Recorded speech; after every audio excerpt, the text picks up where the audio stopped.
Yeah, contrary to popular belief, my name is Jason DaPonte. Guess that says a lot for the glasses, but that's okay, we'll let it go. Thank you very much for having me. I run a small company called The Swarm, and we are a mobile digital creative company. Before that, I ran BBC Mobile, so hopefully I know a little bit about what's going on in the mobile space. And we just heard a great talk about where the games industry is now, where the consumers are right now. And this is almost taking you to the other end of the spectrum. This is supposed to take you out to the horizon to show you some new trends that are going on in the mobile space. And when I say that, I mean very much away from the world of phones, right? We've come to a world where we've got iPhones, Android phones, all the rest of it. We saw it in there, and they can do almost anything. So what I'm thinking about now is what happens when we start connecting all sorts of other devices, all sorts of other systems, and what types of creative opportunities are in there. So imagine you are going outside and you want to play a game with your friends that requires you to be connected to the internet. And you want to be able to interact both physically and digitally with people. Who would like to wear this belt with a phone strapped to it? Right, effectively, that's basically the world we're in right now. If you want to play real world games with other people, you're still having to pretty much play through your phone or maybe through a connected handset, and you have to take it with you. Right, so show of hands, who'd like to wear one of these or something like it? Okay, one or two. Who would like to wear one of these, assuming there's no riots going on in the city where you live? Right, now, this is a new type of game system. This is called the Neighbor Hoodie, and it's loaded.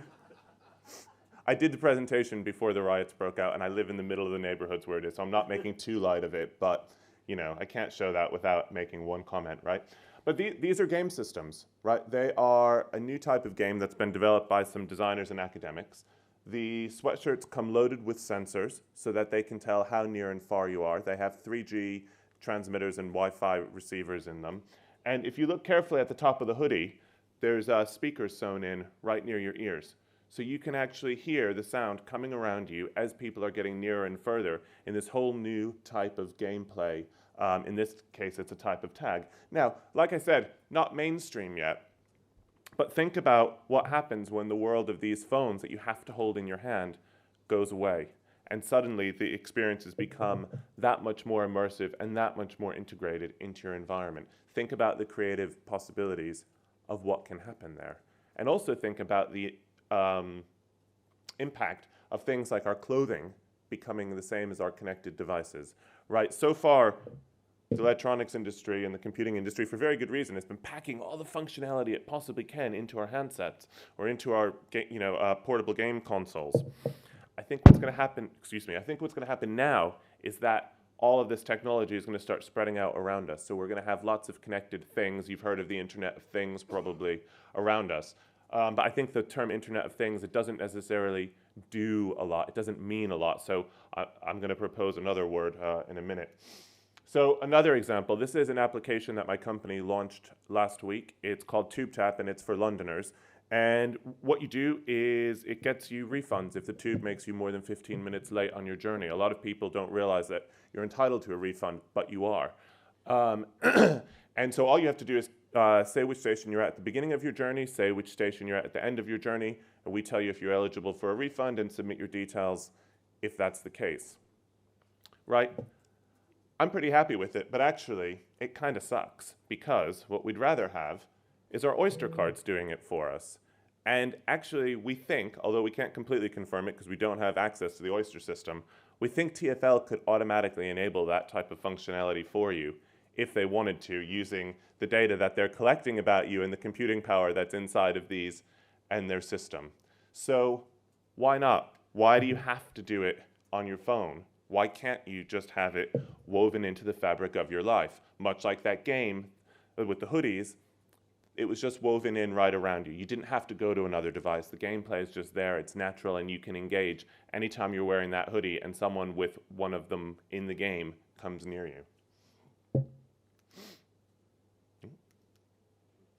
So what I'm talking about is what some analysts are calling subphones, which you'll be glad to know are not submarine phones, although they do exist, because that would be really boring for me to talk to you about today. What subphones are wireless devices with embedded software that transmit and receive data, but are not usually used for making phone calls or text messages, and where the traditional phone technology is submerged or embedded into the device. Now, those sweatshirts that I showed you are an extreme example of that, and probably something that's way down the road. But there are plenty of these things around us already. In fact, there's more of them than you think. There's more of them than there are handsets in the US. So AT&T and Verizon have both released announcements almost a year ago that they're adding more of these connected things onto the internet, onto their mobile networks, than they are adding human users, and that they're adding these at a faster rate than they're adding human users as well. Now that shows a really, really interesting shift in the world around us, because it means that commercially it's a big deal for them, but also data is being used in a different way. Data is being used in this sort of invisible conversation between all sorts of different sorts of sensors and electronics that are out there. And we, as the creative community, as producers of games and content and services for people, have the opportunity to harness this information and do stuff with it. And I'm not seeing a lot of that yet, and that's why I'm talking about this, because I think there's a huge opportunity space to leverage all of this. Now, you're probably thinking, okay, so what are these things that are coming onto the network that he's talking about? Well, in the US and in the UK and a lot of Europe, all sorts of things are becoming connected. So most water pipes have leak detectors that will automatically transmit information. There's all sorts of climate sensing information, all sorts of thermometers. In Japan, I'll show you in a minute, they've got Geiger counters that are automatically checking radiation and transmitting it back. And that's going into places where actually you can get your hands on some of this data. And very personally to myself, I got a, ticket recently for driving through a stop sign that was connected. So that was very interesting that the stop sign was actually able to talk to the police, tell them who I was, and get the ticket and ensuing fine designated to me. So, you might not realize it. And again, I just want to break your thinking about phones, because there's so many other places where there's mobile media opportunities coming on board if only we harness them and think about what types of services, content, products we can create for people. And this is just a little bit of stats to back up the fact that I'm not entirely crazy in making this up. This shows in 5 leading countries non-computer bandwidth usage and traffic. And you'll see it's not a huge amount right now, but that orange segment on the end is showing other. So you've got mobile is the blue, so that means mobile handsets. Light blue is tablets, which of course we know are growing and the sales are going crazy, et cetera, et cetera. And then we see this orange area on the end, and this is all the other stuff. But what skews this slightly, because this isn't showing you the device numbers like I was saying before, this is showing bandwidth usage and traffic. So it's going to be a tiny amount, because actually to just transmit the information, it's 32 degrees, it's 33 degrees, it's 31 degrees. It doesn't take very much data. But I think we're going to see that growing and growing as these types of devices come on board and as people start harnessing this type of data. So this is an example, the one that I was saying before, from Japan. And this is a nice little piece of data visualization. It tells a very sad story, actually, about the nuclear disaster there.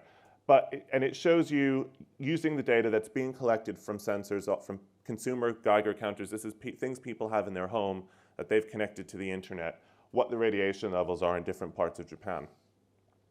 Pretty interesting, typical of the types of news graphics we've seen before, except for the fact that the data is being collected from all sorts of consumers' homes and their own devices. But what I would say is, wouldn't it be interesting if people in Japan's cars knew about this and automatically took them in another direction if they started driving into a dangerous area? What if the rest of these services that we have around us could interact with this data? We're talking about networks talking to networks now, rather than just people and networks connecting. And this is going to give us richer services and richer content in the future. And I would say that actually, that is, some people might say, oh, that's not content because it doesn't have characters and stories and all the rest of it. But I would say that is content, and that's very useful civic content if it keeps you from going into a dangerous situation. So if this sounds a lot like science fiction, which it might do, who thinks that they've got a sub phone at home or with them? 1, 2, 3, yeah, a few people. Who's got a Kindle? Right, or an iPod Touch? Yeah, see the numbers jump up. And these are all these devices that are participating in this type of conversation. Now, Kindle's particularly interesting, right, because this is going to shift the business market for data a little bit because it comes with a lifetime unlimited subscription to the 3G network. That's a very different business model than we've seen in mobile before, and it's a very different means of delivering content. You're not paying for the bandwidth, you're paying for the actual content and the subscription to the content. And I think that's going to shift things quite a bit. So moving on a little bit more, who's seen either of these? This is products from Adidas and Nike, and they are connecting information about what's happening in your body to your entertainment so that it adjusts the music based on what you're doing with your exercise. And then it's outputting all of this data into graphs and other types of content that you can use. So actually, your shoes are telling stories now. Your shoes are interacting with you and the real world and creating personalized dynamic content. And you can actually potentially do stuff with that. These systems are pretty closed right now for obvious commercial reasons, but if you could do more with the data, if you could get more out of them, you could create much more interesting interactive experiences. And as we've seen often in the industry, these types of things have tended to open up, or people will create more open versions of them. So think about what types of gameplay you can create when people's shoes start talking to each other, and when people's shoes know when they're near other people who are in a game, and how that person has done in the game, what achievements they have, what skill levels, et cetera, et cetera. So moving a little bit further into the future, I want to talk a little bit about cars. This is a picture of GM that GM has produced about what future cars are going to look like. I'm not completely sure that I want one of those, but interestingly, the CEO of Audi said this year that he thinks the most exciting area for consumer electronics is going to be stuff that's happening in the cars, not stuff that's happening in home. Controversial, but it shows the intention of the car industry to get into the consumer electronics space and start taking this much more seriously. We also saw the CEO of Renault Nissan giving keynote at the Le Web conference in France, again, showing this intention to get involved in this space and take connected cars and the connected entertainment that can come along with them, connected services, very, very seriously. We've seen, it's illegal to use your handset while you're driving. One of my neighbors got knocked off his motorbike recently by someone who was driving, and that man's in jail for 2 years now. But there is a demand for the information and for the types of services we get through the internet and through mobile web, through mobile communication. And I think that's what these guys are trying to figure out now. How do we satisfy that demand in a safe way? How do we satisfy the entertainment needs by connecting people who aren't driving? And I think it's going to be very, very interesting to watch that. I think just about every major car manufacturer has now announced a connected car program that's going to be out in the next year or two. I was talking to Chris last night, and he was saying that he used the Ford Sync system the other day, which I haven't gotten to try yet, but that's one of the first ones that's out there. So I just wanted to highlight one of my projects that we're doing that is running in this space. I'm advising this company, Sunday Drive, and they are a US-based company that is crowdsourcing through the handsets scenic ways to drive places. And that would be a kind of nice mobile app, right? You can go around, create a nice drive, share it with your friends, tell them nice ways to go places when they're on holiday, let other people do that. But actually the longer term play for this is to work with these other connected systems. So how do we get them into the cars? How can we be an application in a car? How can we get the data into the car and then be enriching the system, enriching the content by working with the cars that way? This is a screenshot of Hyundai's, this is a screenshot of the publicity stuff that Hyundai have released about their connected car initiative, which is called BlueLink. And you can see they've got 3 different categories at the top, and these are 3 different categories of apps. And these are apps that are being loaded into the car. Does this sound familiar?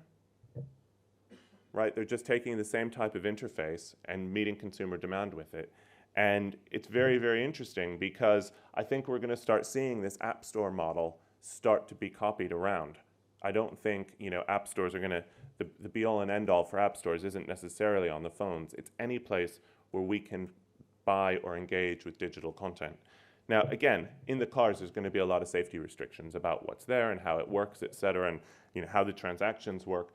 But this is one of the places where we want to see Sunday Drive, and this is one of the places where we're trying to get it, and we're talking to the car manufacturers about it. This is a screenshot of what it looks like in a Chevy. So this is their first sort of prototype picture that they've released. Again, you see this type of app thing that we know consumers are responding to, that we know consumers are getting interested in. And it's not just for navigation and GPS type stuff. You see the XM, you see the Pandora, and I think we'll start to see more and more in there. And I think it'll be very interesting as they work through how do we allow things for the drivers and how do we allow things for the passengers. I don't think that's been cracked yet. And I know the US is being very, very tight on what they will and won't allow in the cars in terms of digital entertainment. But I think that's going to change eventually. And then we have IBM and a lot of other people talking about connected cities. And I'm not going to go into this in a lot of depth because there's a lot of other people talking about this. But when you start looking at the fact that transportation and traffic is a connected system now, that we can do all sorts of electronic sensing, all sorts of information gathering. When you think about information on social services, schools, energy, et cetera, these things are all transmitting this data. That's creating networks. And these networks can start to connect to all of the other networks around us. And one of the things that I've been hearing about the Internet of Things, or whatever this is going to be called, because I think that's a terrible name, is that it's the networks talking to the networks, and that's where the value is created. So what happens when your shoes, your car, and the city around you can all talk to each other? There's a lot of very functional, practical stuff that can start to happen in terms of information systems. But what about the fun? And what about the fiction? And what about the storytelling that can happen there? What happens if you have all of those three things talking to each other, as do many other people? What are the opportunities to play with people? What are the opportunities to collaborate with other people to get the information that you need? Moving a little further into the future in science fiction, this is a prototype of a pair of glasses that's being produced by a company called Microvision out in Seattle. They're also a connected display. So you see that little reflection there. They actually project tiny amounts of data onto the glasses into the guy's field of vision. And the US military have something that is not as stylish as this. They're big goggles. But what they do for the soldiers, and these are produced by the same company, by the way, is they overlay data into the people's field of vision. So suddenly the real world can start to look an awful lot like a video game. This is the red is showing you where the enemy is, and the green is showing you the best way to get there. And this is giving you the statistics on how much energy and all the rest of it you've got. That looks just like something that I would play on a console, except soon it's going to be right in your field of, well, not necessarily soon, but in the future it's going to be right in your field of vision, I think. And, like I said, these are in, they're making these things now. This is another example of one of their applications that they've got with the military goggles, where you can learn how to fix an engine and see all the information from the manual overlaid on it on top of you. It gives you the steps on how to work through the operation that you're doing. Why can't this be turned into something fun? This is a huge creative opportunity to take things in the real world and turn them into something that people play with, both for fun and for learning. And this is a Wi-Fi contact lens, which is also being worked on at the University of Washington. A long way off, and I wear contacts. I'm not sure when I'm going to put electrical ones in my eyes. Sounds a little scary if something goes wrong. But again, just to show you that this notion of mobile media in your field of vision is coming. So, we've got augmented reality now where you're looking through a camera to see where the nearest cash point or pizza place is. Great, but it's going to go a long way from there. And this is the Now robot. I don't know if you guys have seen this. Do people know what this is? Okay, so Graham does, because I think he may have either heard me talk about it or he might have told me about it. But it's a home robot, and they're being produced in France and Japan right now by a company called Edinburgh. And they're wireless devices, just like our phones, just like everything else, and they transmit and receive data. And there's great videos on YouTube if you want to see more about them. They play football, they play music, they'll bring you food and drinks, and they do all, they dance. There's a lot of dance routines that people have made for them. But the really interesting thing, I think, that will give these guys an edge is that Aldebaran have decided to open source the APIs and the platforms for making the robots do stuff. So what they've said is, we're going to make really damn good robots, and then we're going to let the community say what the robots can do. So if you want a robot that plays football, great, go out there, develop something that plays football. If you want a robot that interacts with a TV show or interacts with some sort of game that's going on your console, or interacts with other robots in your house to do certain things, great, we're going to let the developer community do that. And how are they going to allow the developer community to distribute the value of that? Through an app store. So like I said, we're seeing app stores on phones and computers and tablets right now. I think in the next couple of years we're going to start to see them in cars, and then I think further out we're going to start to see app stores multiplying and coming onto all sorts of devices and offering us opportunities to buy content, services, games in all sorts of ways. Again, it's not going to be mainstream for a very long time, if ever, but I think it is coming down the road. So working across platforms isn't going to be about just web, mobile, TV, games, consoles, etc. anymore. It's going to be about delivering contextual content and services in the most relevant places for the users.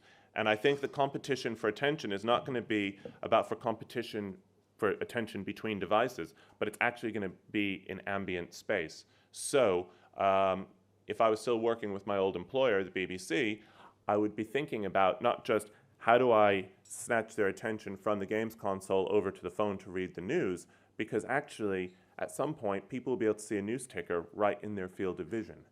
But you can't have that there all the time. As humans, we'd short circuit if we had information coming into our field of vision all the time. And so we're really going to need to be thinking about, when is there an appropriate context to provide people with this content. Now the good thing is that we may also be able to sense people's downtime more, and we may be able to sense things like mood, motion state, etc., and suddenly start to know, oh, this guy's in a car and it stopped moving. Maybe it's time to provide him with some traffic news, instead of having to wait for him to come to us. I can't say for sure, but that's where I think the potential opportunity is in this space.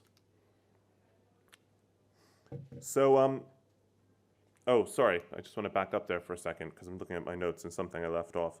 I think the other thing we need to think about a lot in this space is, as information becomes more invasive, what are the privacy issues, right? As we know more about the users, what are the privacy issues? A lot of people now talking about, what are the new models for privacy and exchanging personal information and data. And so at what point in it is it okay to say, okay, when I'm driving, you can flash information up in front of my eyes? Or to say, actually, you know that I'm in my car, you know where it is, you know that I'm not moving. Now, there is a value to giving me some information about that, but boy, you know an awful lot about me, so where's the value exchange and where's the permission exchange? And I think that's something that's really important to think about. I don't think we can skip over that.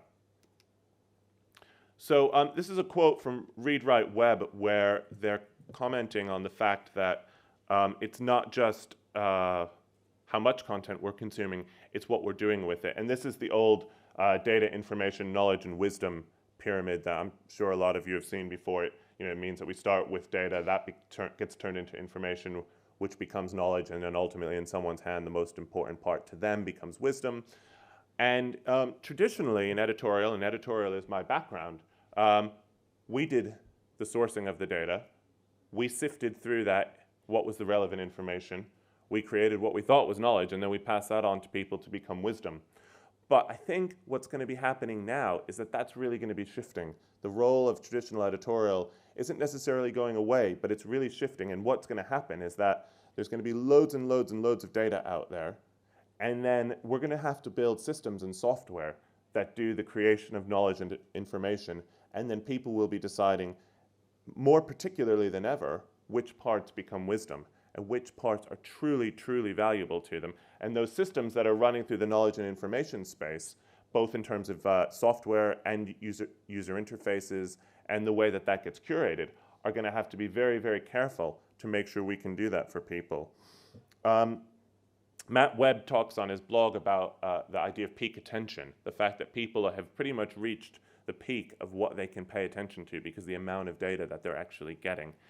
And so they're going to become more and more selective about what they can actually choose, what they can actually pay attention to, and which pieces of wisdom they'll actually hold on to. So as content makers, as content producers, we need to be thinking about how do we make that valuable enough that they take that into their wisdom sphere when there's loads and loads of competing information and competing messages coming at them all of the time. There's a very interesting book called Halting State by Charles Stross. I don't know if many of you have read it. It's set in a near future Scotland, and a lot of the stuff that I'm talking about has happened there.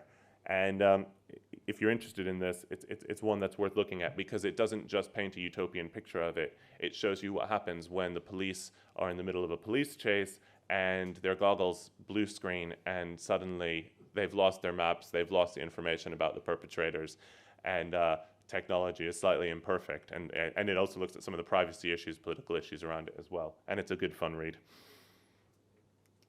So what I think, going back to what I was saying about the systems that create wisdom, I think we need to create story systems that create value for users if we're going to be successful in this space.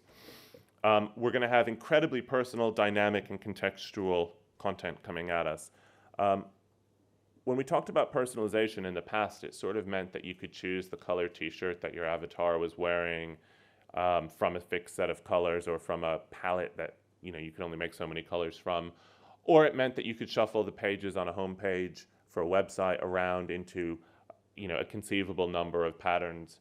And as creators, we could imagine most of the outcomes of what was going to happen when we allowed people to personalize things.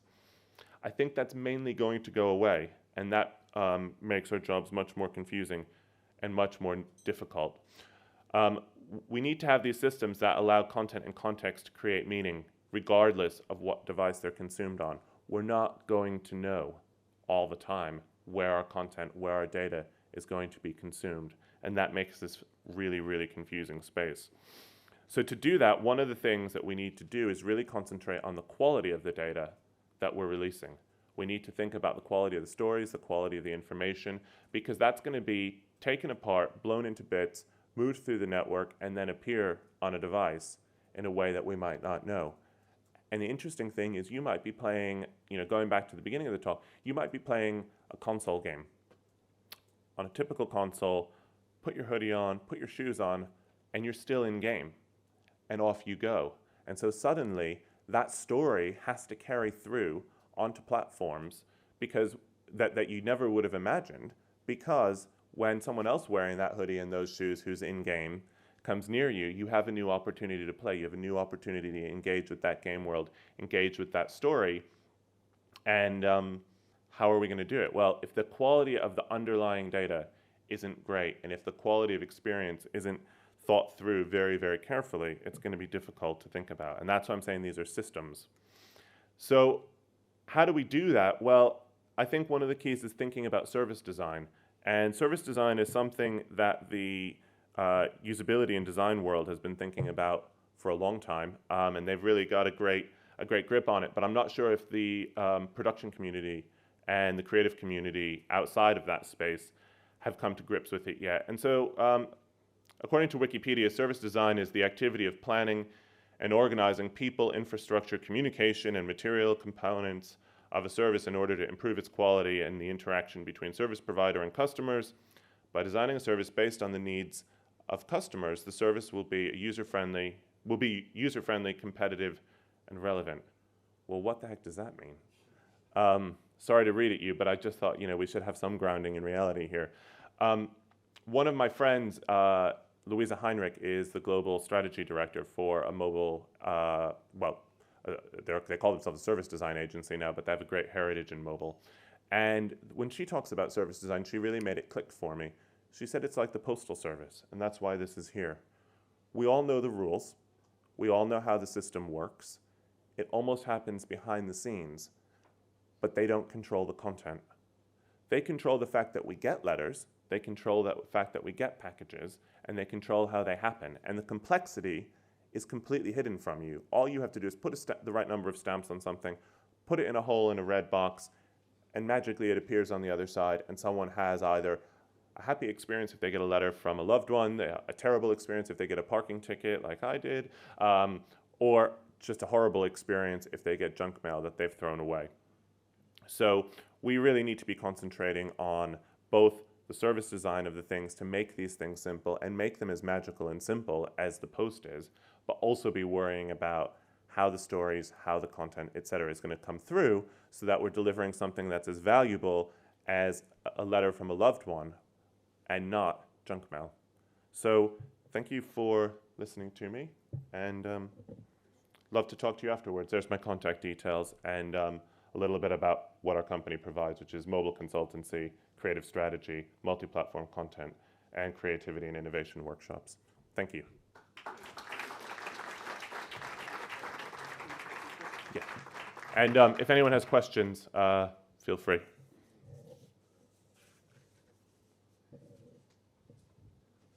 Oh, yep. If I can start the ball rolling, how do you counter the kind of vested interest people have in keeping their little walled gardens running and not having interoperable systems? How do we educate people that there's a bigger world out there? I think some of it's going to have to come through the hacking community. I mean, those guys who are making those sweatshirts, and I think, you know, there's a lot of people playing with sort of amateur, if that's the right word, electronics and engineering stuff out there. So there's stuff like MakerBot, Arduino. These are things that would let someone like me, who's not an electrical engineer, make some of this stuff. And I think once larger companies start to see at the beginning of a consumer demand for it, it's fine. I think the other thing to think about is what I was saying about the fact that I'm not saying this is going to replace what's there. I'm saying this is going to enhance what's already there. So if you have a games console, why not let your players stay in game and keep playing and keep engaging and potentially keep paying? You know, that's not that hard a business case to sell, I don't think, if the costs are low enough. Hi. Sorry, just a quick comment on that one, because you paint sort of a future picture on that one. But isn't that already happening? I mean, I'm not an Apple fanboy, but some of my friends are. And iPads already connected, iPhones, Apple TVs. Yeah, that's kind of exactly what I'm saying. It's already happening, and you know they start adding small sensors here and there, but it's still a walled garden, but something you kind of trust. You probably shouldn't, but I think it's already happening without the users actively realizing what's happening to them. But it's so convenient that it's a trade-off, and they don't care. No, I agree. And Apple, you know, Apple are Apple, and their openness policy is well known. But there's other opportunities for people to get in there. Anything else? Okay. Thank you.